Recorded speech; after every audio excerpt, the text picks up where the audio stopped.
কিছু মানুষের কাছ থেকে সবসময় দূরে থাকার চেষ্টা করবেন।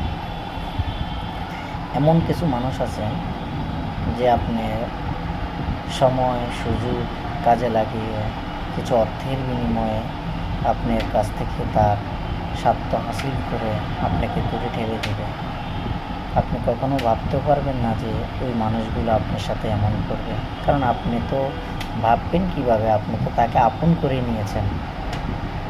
আপন করার পরিপ্রেক্ষিতে সে আপনাকে কত বড় পুরস্কৃত করবে সেটা আপনি কখনো ভাবতে পারবেন না।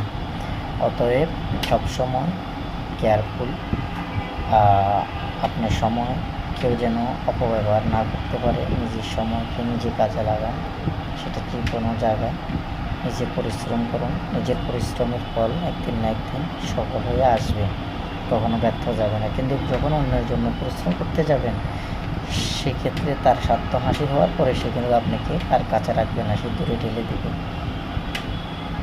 অতএব সময় থাকতে পরিবর্তন হয়, সময়কে নিজের কাজের জন্য ব্যবহার করুন। ভালো থাকবেন, সুস্থ থাকবেন। আল্লাহ হাফেজ।